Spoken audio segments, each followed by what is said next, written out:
It's Sunday, which means it's time for a Stashcast. So, hold that thought. Forgot to write it down. We're time traveling again. You're speaking to past me. Hi. I'm magic like that. I could time travel.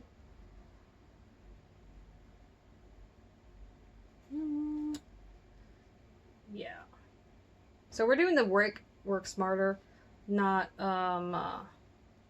work smarter, not harder thing, because really, it is much more relaxing and much easier on me if I like do stuff ahead of time versus do it the day of.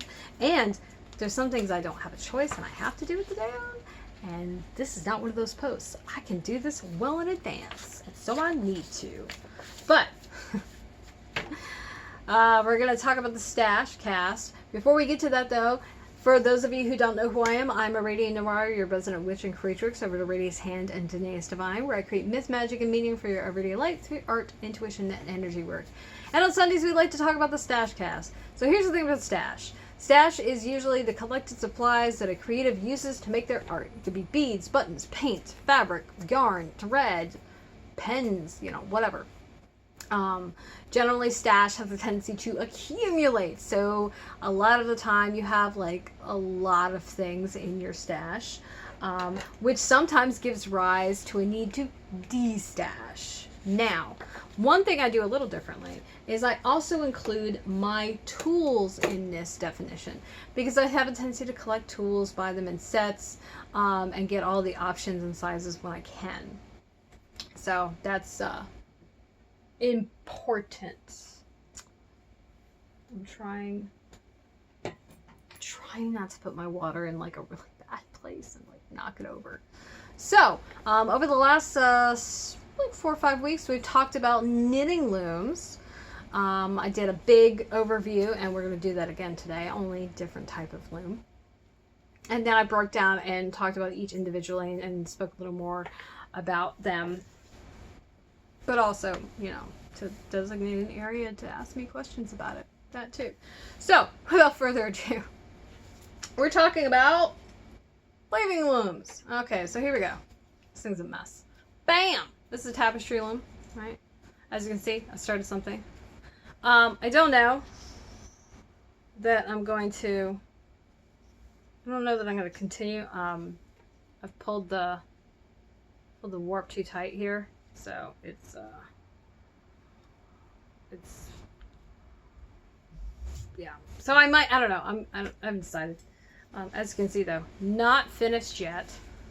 Also thought about doing a little more interesting weave, because I don't know if I was like counting. If I was, it's a nightmare. I don't want to count to see where I am and to like make it match. So I don't know, but there you go. There's some weaving. It's nice that, with the exception of the hey, this is pulled too tautly on the very edges. It looks pretty good. It's nice and even and neat and stuff. But yeah, so weaving looms come in all shapes and sizes. This is one of the ones that you typically see. This is called a Tapestry Loom, but it is by and large not the only style. Let's see. Gotta make sure that doesn't.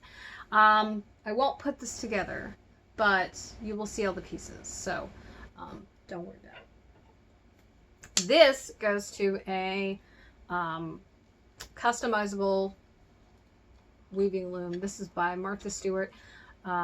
So the way it works is you have all these pieces. You've got a connecting end and a slot end, and so you can make them come together like this. And so you can widen or lengthen the weaving surface however you want. I think they're really cute. They're really cool. It also comes with different size pegs to give you different tensions and for different yarns.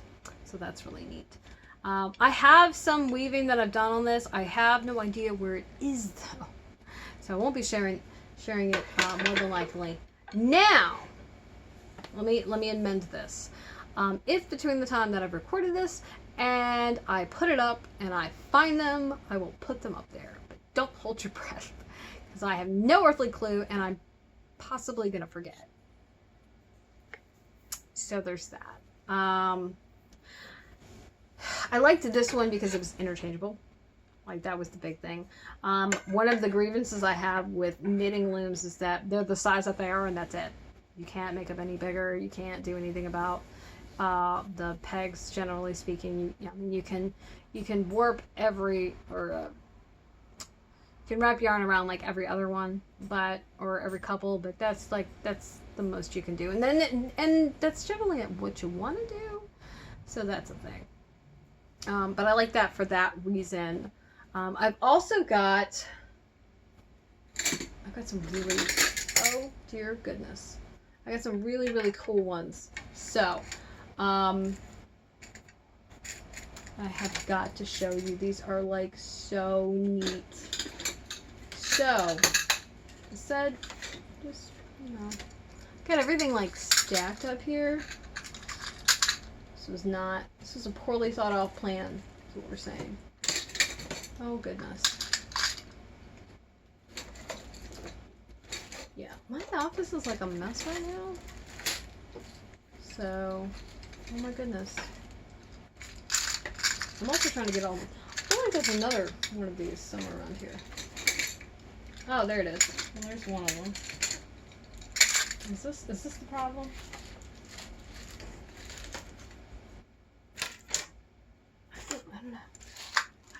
I don't know. I'm having a disaster over here. Don't mind me. Don't mind me. Everything's fine. Nothing to see here. Okay. There we go. Is that everything? It's good. It's gonna work. It's gonna be enough. Oh, jeez. Yeah. So one of the reasons. Okay, look. One of the reasons to do all these Stashcasts is so that I can share these things and then put them away.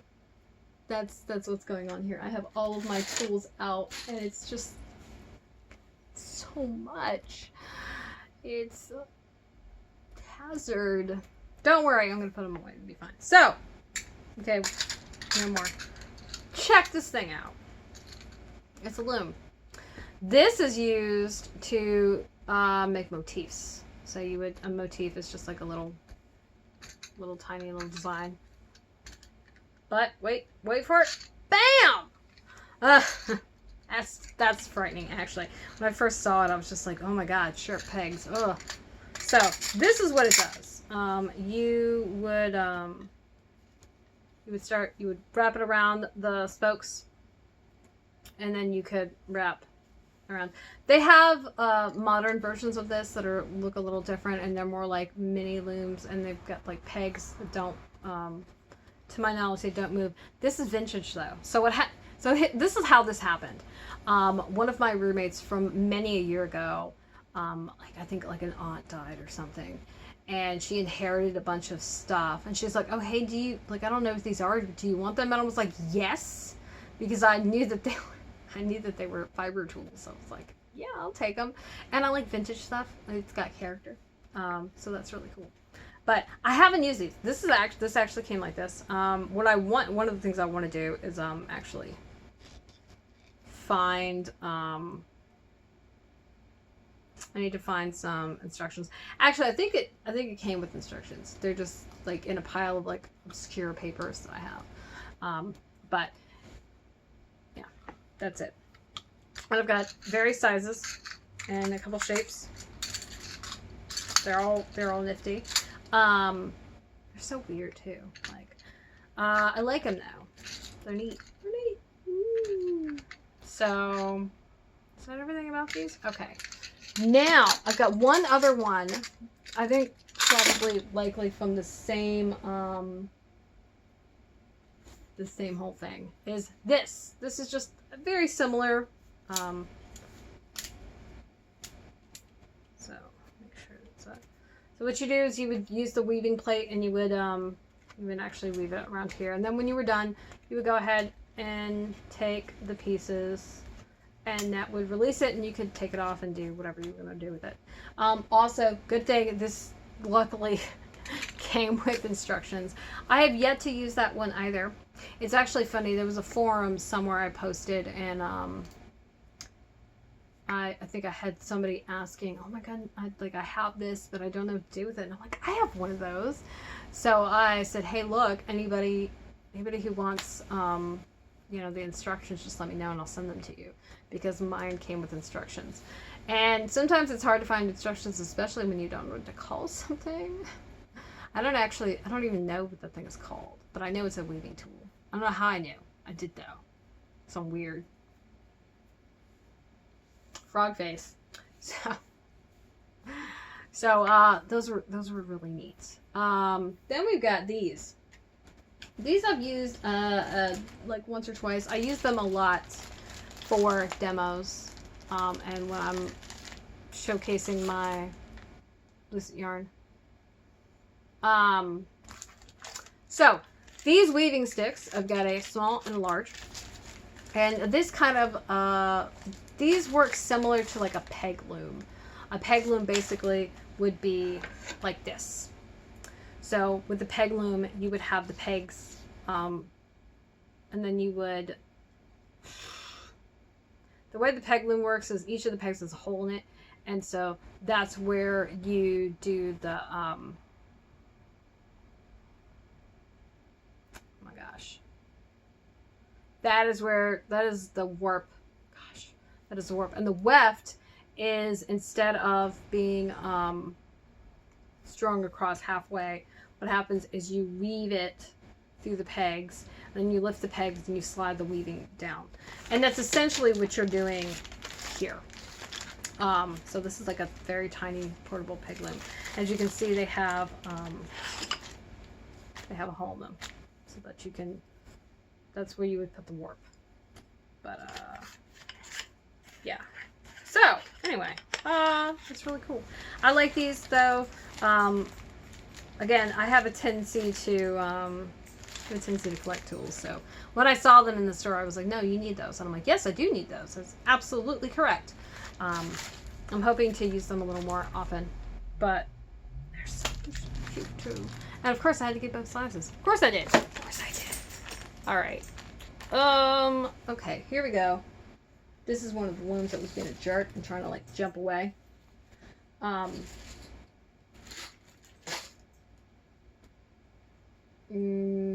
Okay. And have this ready. So, this is actually braiding. This is what this is. So it is, these are my Kumihimo looms.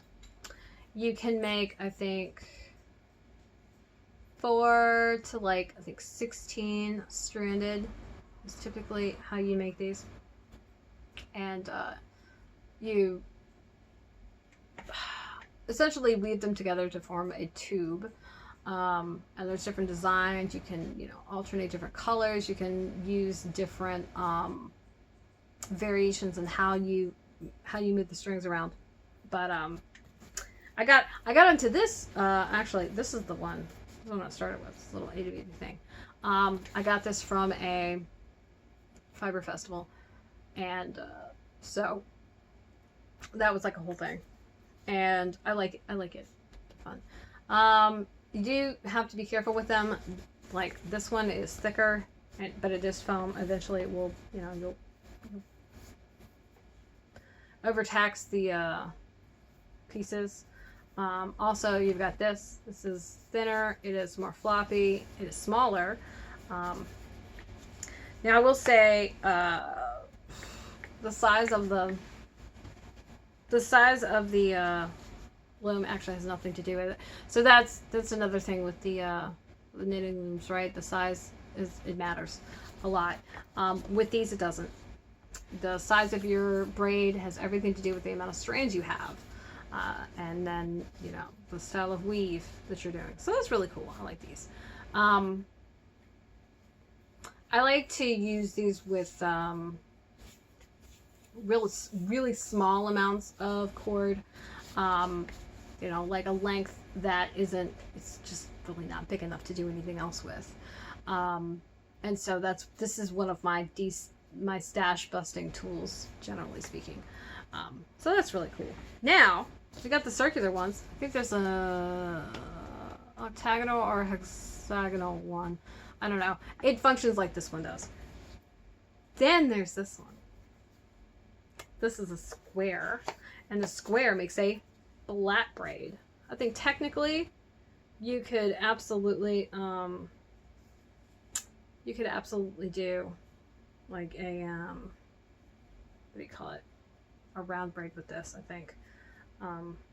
But the flat braids are worked a bit differently, and as you can see, these lengths aren't they're not terribly long, but you can still, you know, get a good amount. And then I've got a weight on there to keep it tensioned, basically. That's the whole purpose. But so I do a lot of weaving like that. So here's another version. This is this is an 8-strand braid, I think, yeah. And then I made it together, and it's got like, it makes a little kind of spiral pattern, which I thought was really nice. And then you can also do this with beads. So I thought this was really nice. Kind of did a little weird ombre with that rose necklace. And is that it? I think that's it. That's it for this. But Kumihimo is it's Japanese. Traditionally you would use a Aradia, which is basically a circle with a hole in it, and the hole's where the cord goes through. Only there's not necessarily notches in the Aradia, and it's basically made out of wood, and it's got like a bottom, and then the circle is at the top. And you would hang the bobbins. The bobbins a lot of times are weighted. And then of course you could weight the cord so it keeps the difference. But because there's no notches, you can also, it's a little more easy to make more complicated cords than larger ones. So there's that. I want a Aradia. That's like on my list of like, I need this. These, now what I would say I like about those is those are portable. I would not want to bring my handmade Aradia somewhere, more than likely, unless I was going to be there for a while and I could ensure that it was going to be safe. But like for like a public demonstration might be fine, but knit night, maybe not, because you're not going to make it takes a while. It's not, none of these things are quick, okay? Like for real. Of course, leave it to me to pick all the stuff that takes forever to do.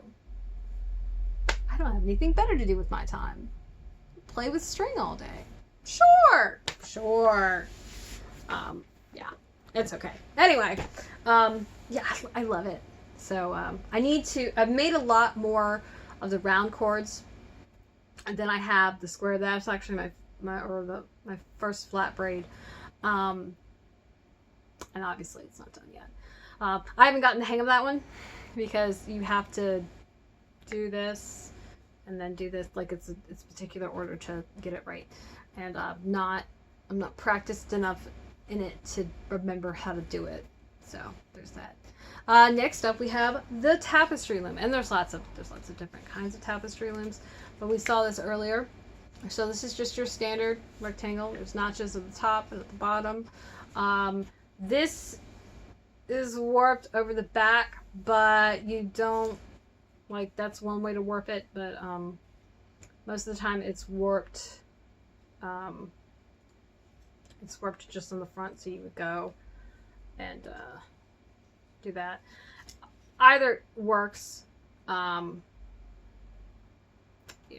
doesn't really matter.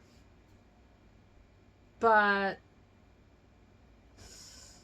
yeah. I think I warped it over the back for a reason too, and I can't remember what that is anymore.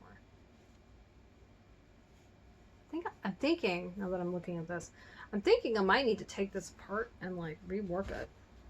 I think it might be that. This I got from I got it from Target, I think. Now my one complaint about this is, so okay, you put this thing together, right?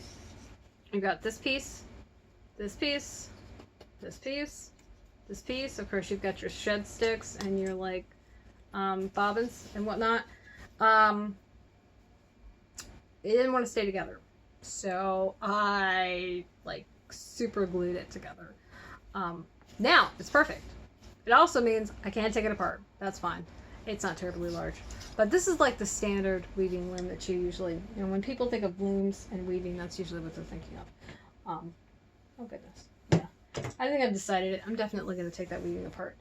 Last but not least, I have another type of tapestry loom. It is, they're by the Unusual Pair. Actually, I have a couple different looms by them. And this is laser cut.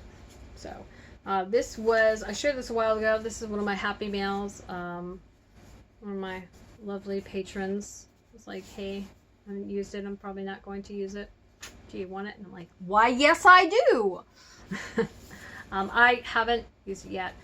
But you would just warp this as you would expect. I think it'd be easiest to warp like what's inside here because it'll be easiest to, get stuff, but it doesn't really matter. Yeah. Yeah, I think that's it. So that's cool. Then I've also got some other, we got 2 circular looms. These are meant for you to like warp it, and it's a frame now. It doesn't come off of this. This though is more like that one where you can take it off. It's a little easier to take it off. You don't have to though. Obviously, and these come in various sizes, but those are just like your standard loom. I haven't done any circular weaving. I want to. I think I've already decided that I don't know. These are probably going to be the last ones I use because I don't know if I want to use them and have them permanently gone, or if I want to use them over and over again. I haven't decided yet. We'll see. We'll see. So there's that. But it's all for weaving, right? That's it. It's all for weaving. And gosh, my brain's like all melty. I think we're gonna have to take a break. It's like the end of the day now. Yeah. So there's various weaving techniques and styles, with all of these different tools. Braiding and weaving are basically the same thing because you're weaving threads together, you're weaving a cord. And I think that's pretty much it. So, if you'd like to see pictures of all this, you can scroll and check out the post below. If you're watching this on YouTube, hit that link at the top and it'll send you over to Patreon where you can see all the pictures. My question for you is, do you have any of these looms? Do you have a Kumihimo disc or weaving sticks, tapestry? Is that it?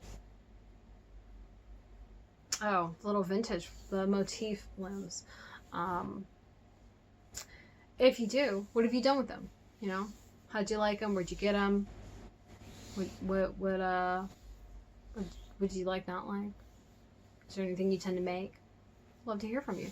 So, as always, I'm going to link to as many things as I can. The Martha Stewart loom, the Unusual Pair, the Tapestry Loom, and the Kumihimo disc I can definitely, and the weaving sticks I can definitely link to. The vintage looms, I'm not going to be able to do that because I don't even know what to call them to search them, and you're just not going to find them. It's kind of the reality of it. But my recommendation is if you're at a yard sale or estate sale or whatever, and you can, oh goodness. Sorry. And you can get anything like that, do it. I recommend it. I like vintage tools and antiques myself, but also like as years go by, like they just stop making certain things. They either fall out of favor. Sometimes they're not great designs, and that's why they stop making them. But a lot of times they don't garner enough interest, and that's how things get lost, right? So, boom. But is that everything? Yep. As always, my websites, Aradia's Hand and Danae's Divine, are linked below, as well as my active social media, Facebook, Twitter, and Instagram, where I like to hang out the most. And of course, because you stayed to the end of the video, what are we going to talk about tomorrow? Well, since you asked, we're going to do the Monday motivation. Hopefully I'm going to be as upbeat and like ready to go as I am right now. But regardless of that, we're definitely going to set some intentions this week that we can check in on Wednesday and then review on Friday. So thank you for watching. If you're checking this out on YouTube, thank you for liking and subscribing. And to my patrons, I appreciate you. You mean the world to me. I adore that you believe in the work that I'm doing enough to like show up here and support me. And of course, you make content like this possible. And if you're on YouTube and you're not a patron yet, consider coming over and joining us. There are monthly only posts that are for patrons, as well as that's where all of my community work lives right now. That's the only way you can access it. So there you go. Until tomorrow. So long, farewell, auf Wiedersehen, and goodbye. And toodles, sweetlings.